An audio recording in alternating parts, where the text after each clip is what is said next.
wabarakatuh. My name is Muhammad HAMDI with KHALID from S245 to S1. Today I will talk about the speech, and my topic is the difference between rugby and American football. Uh, do people really think that this sport are really dangerous and can make athletes involved in injuries? But people have studied about the characteristic or the unique about this sport.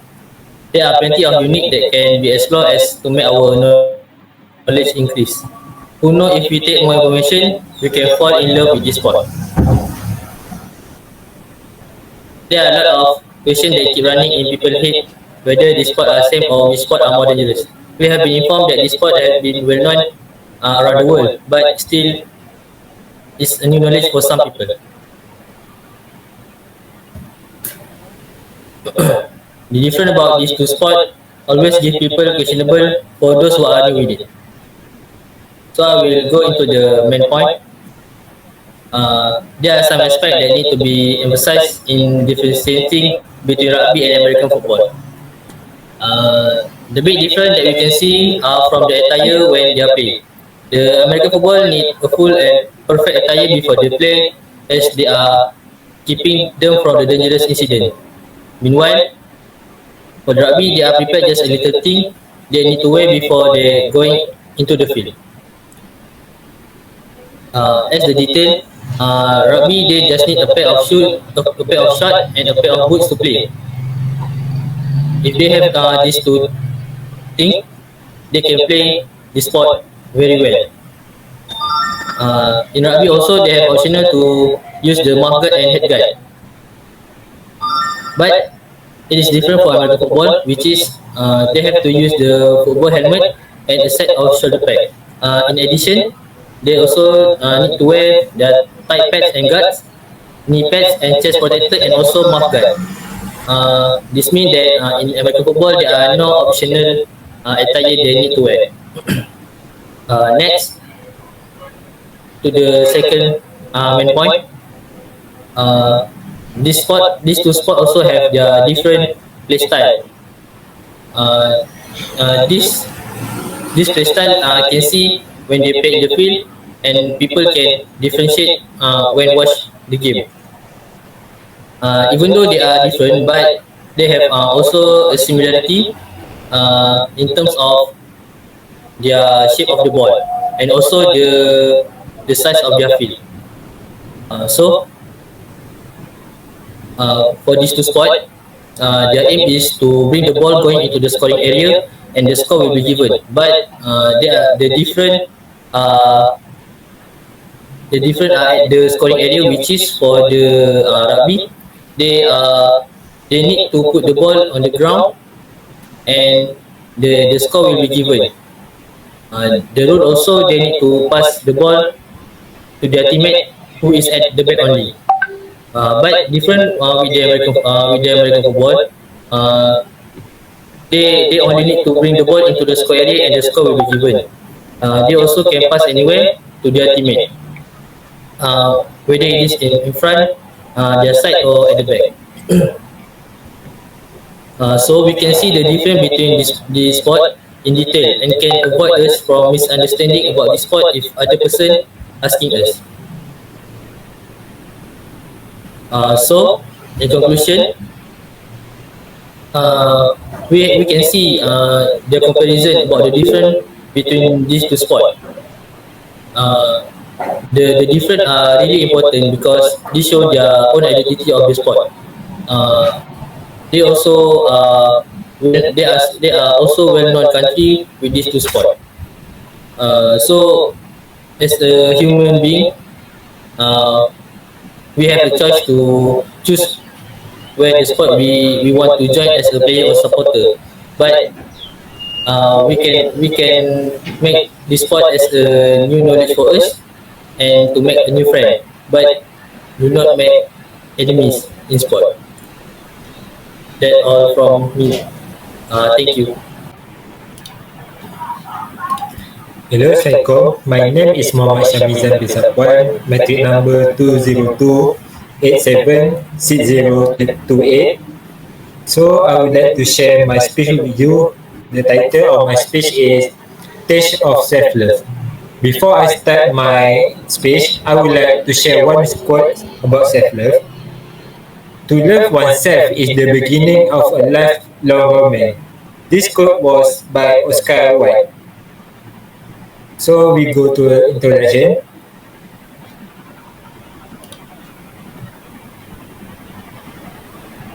So, self-love is the foundation to all success. Whether you desire to have a loving relationship, good health, or more abundance is all. Begin with how you really feel about you. Self-love and acceptance are essential to improve your way of life.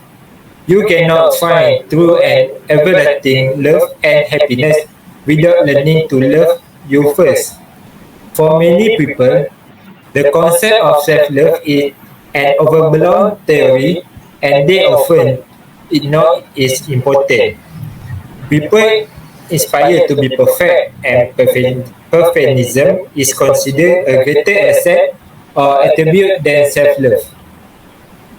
We all like to spread the love, but the question is, do we produce enough for ourselves? So, I would like to share with you two stages of self-love. The first point is, the first stage of self-love is define your struggle and let yourself heal. Before starting this step, you must allow yourself to feel vulnerable. Now, identify the area that you sometimes struggle with life. Stay true and be transparent with yourself to find out where you want are. Only then you will be able to start to heal. Then you need to forgive yourself for any shortcoming and make actionable goal to improve your life. Part of doing this involves recognizing how you sabotage yourself. Think about the last time you hurt yourself with your self-critical word. Write down everything that happened. This technique is called mind mapping and it will help you see where your negative thoughts are coming from. After we know the source of the negative inner voice, we should stand against it. We need to practice mindful when negative arise and let go of the negative side. So before we start to the second point, I would like to share with you the statistic on attempt suicide case from 2050 to 2020. On 2050, the case was 141 and to 2020, the case arrived to 2,253. This case was really scary. So we go to the main point 2. So the next stage is make yourself love is a routine. You need to uncover positive ways to motivate yourself for your own improvement. Learn how to shift your mindset to focus on things you love and put yourself first. So you need to keep track of your progress by journaling so that you can learn how to maintain or even accelerate your growth. One thing to help you shift your mindset is to say positive affirmation about yourself a lot. It may feel strange to you at first, but it was useful and powerful tool to use when practicing self-love. While you keep track of your self-love routine, you also need to strengthen relationship with your loved one who support you. You can let people in on the goal you are trying to achieve. Not only you only build a support system, but you may inspire others to embark on a self-love journey. If you're feeling down, say what's on your mind. Let people know if you want to be alone. Sometimes it's all take a little bit of personal time to re-energize yourself. In conclusion, taking a small daily step will set you on the right path of the overarching journey. Encouragement goes a long way, and it goes both ways. Self-love is a journey, not a destination. So, don't feel rushed and take it on your own pace. Self-love is not about treating yourself materially, but it doesn't hurt to reward yourself throughout the process. So, that's all for me. Thank you.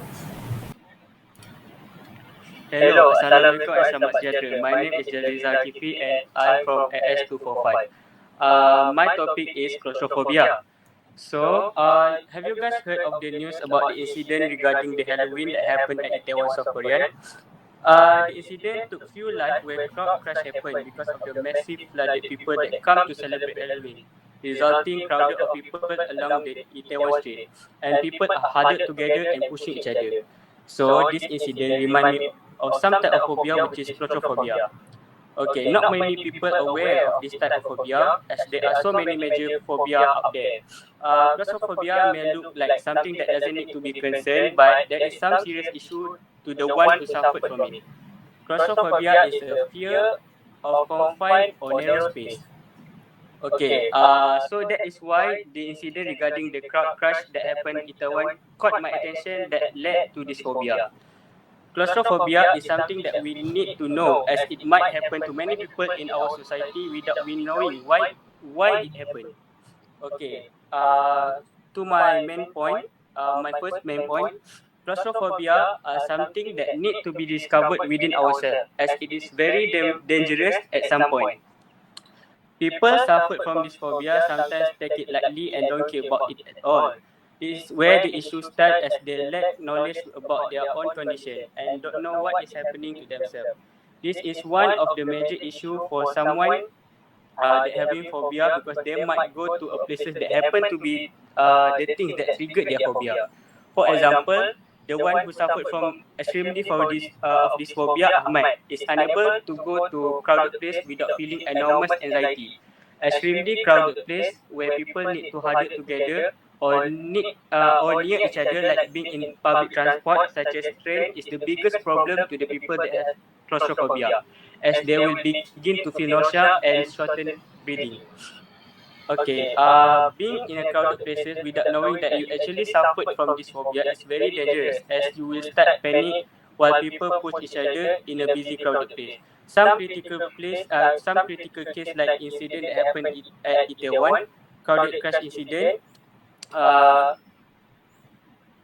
some of them have injuries and could be dangerous to some people. Imagine you having claustrophobia and you huddled together in flooded of people. So it is a very bad situation that could ever happen to you, because you cannot escape from it while having the anxiety and shortened breathing. You might end up dying in this situation. So this is why knowing your condition and learn about yourself, if you have any type of phobia, not only claustrophobia, it can be beneficial for you, as you know yourself pretty well, you can avoid any possibilities that can be triggered your phobia. And as we talking about claustrophobia, if you know you have it, you surely will avoid crowded places or being in confined space. So we need to take serious on phobia, as it is very important, not only for ourselves but also in our surrounding, because you have to help yourself and people who suffered from it. Uh, Next, for main point two.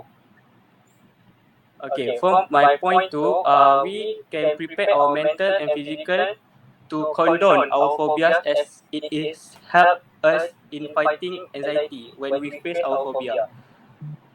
Claustrophobia can cause anxiety disorder, as we tend to fear something. Our body reaction will take part in our action and also what we think while dealing with the phobia. For example, Sarah, who accidentally touching a hot kettle, immediately take her hand off, where her mind processing it as a threat to her. Ironically, our body tend to do whatever our mind process, either it is a good thing or even something that can harm us. So, preparing our mental and physical can lead us to be more careful ahead and everything we do. Basically, we know the consequence beforehand and predict what we put ourselves into. If we try to overcome our fear step by step, we can deal our fear easily even though it takes time before we completely feel natural when it comes to facing out our fear. This can be proved if we try to solve the issue. Anything happen within ourselves, sometimes not temporary. And as we talk about phobia, some of it can be outdone by many methods. And as for this one, we could try by preparing ourselves mentally and physically.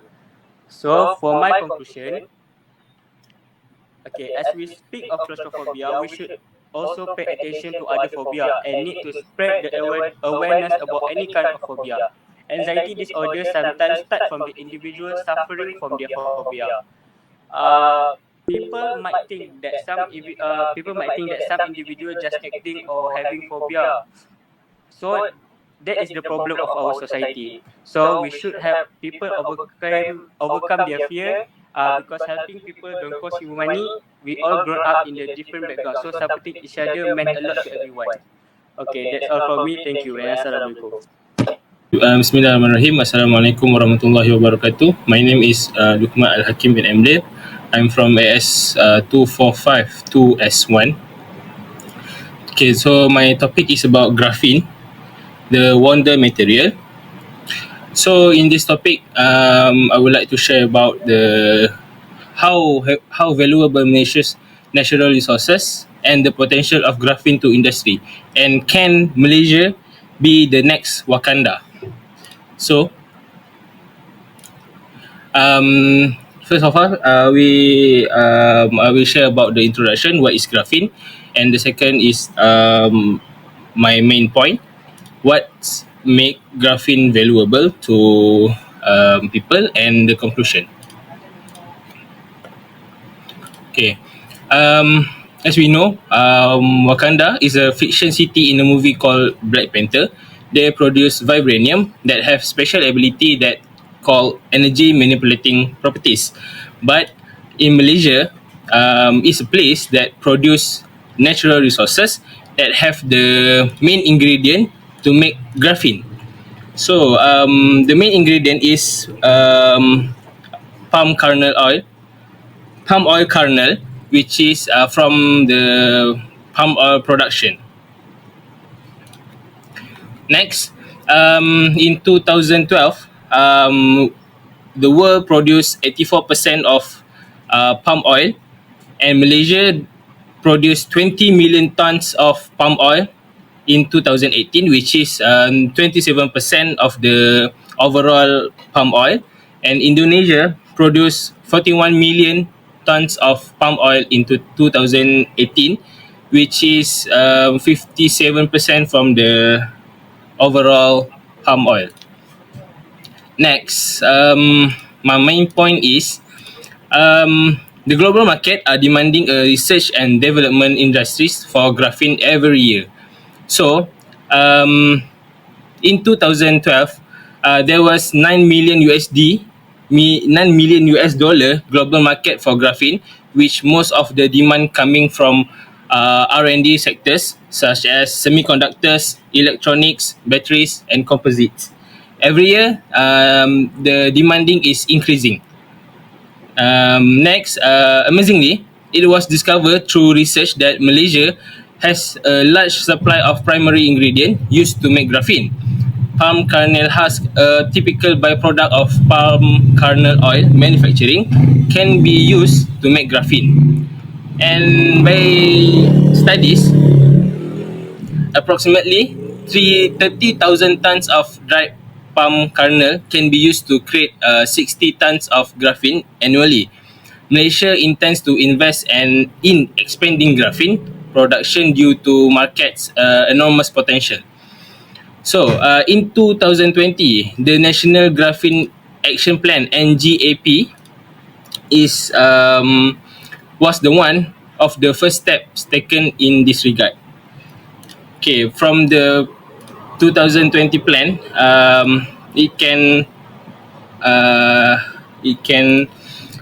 the result is high value of direct employment opportunities for other peoples.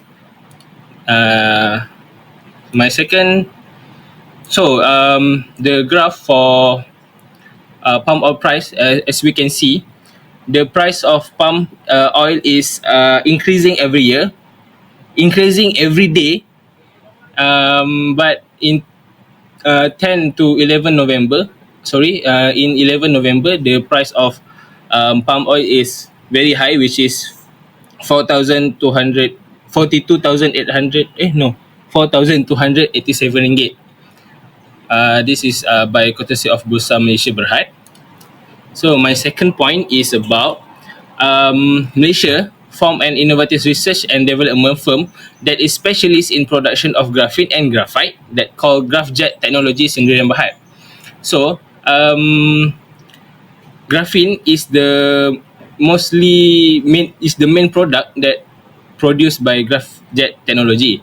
They create a technique that has a patent application to turn palm kernel trash into graphene. So the first carbonation facility is located at in Pahang, Kuantan, and the GraphJet convert palm shell into the waste product and make a graphene. So the benefits is you can turn the graphene to electronics, to defense and transportation. So this is the graphene application that can be used. For example, as a pressure sensor, as a transistor, as a plastic polymer, as a composite. Okay, last is the conclusion. So, in conclusion, the fascinating is to see the development of graphene production technology in Malaysia. Hopefully, the industry enormous potential will not be damaged by politicians who just have their own interests in mind. In addition, it is hoped that this development will help people realize the valuable of Malaysia's non-petrochemical natural resources besides petroleum and gases. So that's all from me. Thank you. Hello, Assalamualaikum warahmatullahi wabarakatuh. My name is NORAZIM FIRDAUS bin ARIFFIN. And today I would like to tell you about the benefits of riding a motorcycle. As you can see, Malaysia has plenty of two-wheel bicycle on our roads and highway. Whether you are talking about regular motorcycles or high-power superbikes, our streets are full of them. But why? Despite the Malaysian heat and frequent heavy rains, plenty of people still choose motorcycles as their preferred form of transportation. If you're thinking about getting a motorcycle or you are simply wondering what the benefits are to riding a motorcycle, you are not alone. Many times, I have often asked myself this and have done a lot of research about the subject. Riding motorcycles is not usually synonymous with the promotion of positive mental health and well-being, but it should be. The disadvantage of riding a motorcycle will sometimes scare people or their family, loved ones, and people often abandon the idea because of it. Additionally, motorcycles have health benefits that few people know about it. Here are some of the benefits that will make you ditch your car and option for a bike instead. For the main point, first, mental outlook. When people think of health, they often see health in strict terms of the physical body and tend to overlook mental health. Motorcycle riding is beneficial for physical as well as mental and emotional health. There is an array of benefits and they are not limited to this listed. Riding off-road or on the street is a great way to enjoy physical exercise and clear your head for a while. But the big thing is it helps your brain. It improves your mood, plain and simple. Riding makes you happy and boosts endorphins. Riding increases energy levels and your mental outlook. This does wonders with the regard to helping you increase your happiness and mental health, which in turn increase your lifespan. Who does not want to enjoy living a little longer so you can keep riding? For the next point,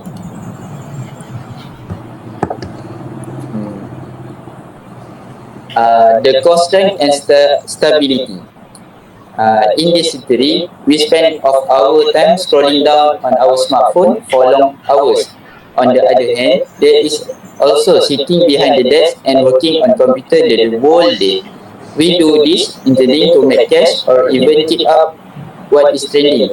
However, we end up straining our neck from such activities. Here is where you start to complain about how your neck muscles are painful, among other issues. To help with this, we recommend you to take a bike ride. This is because when riding, depending on your motorcycle style, you are seated upright and your neck is in the right position.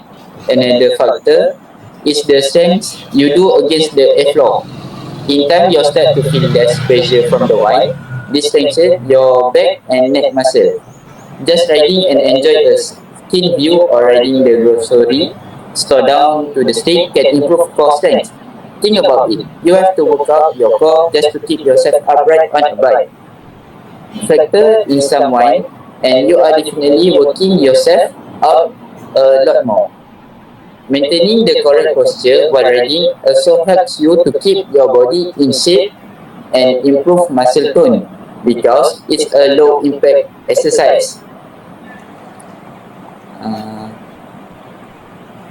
For the conclusion, have you realized that most of people on bikes are usually happy?